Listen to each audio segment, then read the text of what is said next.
I knew going in that this was going to be an interesting one. After all, for a film made in 1953 to have even the slightest reputation in 2020, it's either got to be a timeless masterpiece or a timeless disaster. And brother, this is no timeless masterpiece. But don't just take my word for it. Some of the accolades that this film has won include, in 1980, the award for the most ridiculous monster in movie history. It is listed among the 100 most amusingly bad movies ever made in Golden Raspberry Award founder John Wilson's book The Official Razzie Movie Guide, as well as featuring in an episode of Mystery Science Theater 3000. Sadly, according to the Medved brothers' book The Golden Turkey Awards, director Phil Tucker attempted suicide after this film was released because critical reaction was so negative. He put a gun next to his head, pulled the trigger, and missed.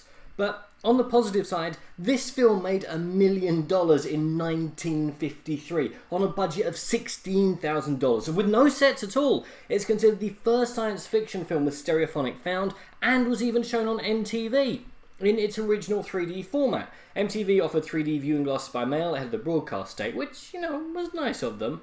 And my god, this film is just so awful in every regard. It's fascinating in a way that good movies never are. Look, I'll start from the top. The robot monster / monster from Mars is very clearly a guy in a gorilla suit with a diving helmet on, and he's either waving his arms around desperately trying to let everyone know that he's suffocating that get-up, or he's trying to be threatening.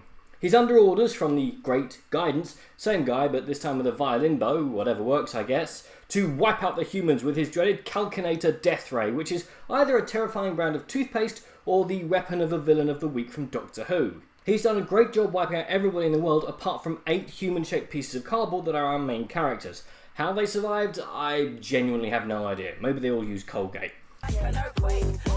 New Colgate Max White Ultimate. Smile on. Anyway, Roman, as all the cool kids call him, and the Great Guidance communicate via a TV screen that for some ungodly reason blows bubbles whenever in use. Interestingly, N.A. Fisher Chemical Products is given prominent credit for the billion bubble machine instead of doing what I would do if my product was used in this film, which is to deny it ever existed. Not only do these scenes take up about a quarter of this film's 62-minute runtime, but every time the damn thing is switched on, it emitted a high-pitched noise that either made me think my earbuds were broken or decided that I was no longer worthy of the sense of sound, which meant I could never have heard the deathless line, "I cannot, yet I must. How do you calculate that? At what point on the graph do must and cannot meet? Yet I must, but I cannot." Which in any other film would stand out, but in Robot Monster, it's just another day at the office. Oh, and I don't care how small your budget is, you can afford to rewrite before requiring actual humans to say the line, "I'm bossy, you're so bossy you ought to be milked before you come home at night."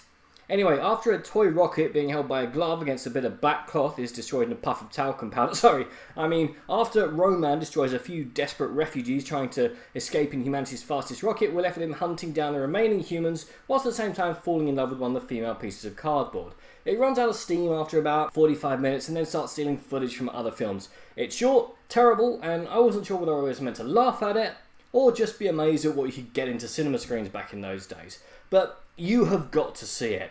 Earphone destroying sound and all, because these types of films don't get wide release anymore, normally going straight to DVD or streaming. You will never again see such an interesting monster, combined with some of the most terrible dialogue and flat as a pancake characters. So is this film a bomb? Yes. Do you need to see it? Yes. My god, yes. But what do you guys think? And what is your favourite terrible science fiction movie monster from back in the day? Comment below, let me know. I'm Daniel, it's been Dunking. If you enjoyed this video, please like, share, and subscribe.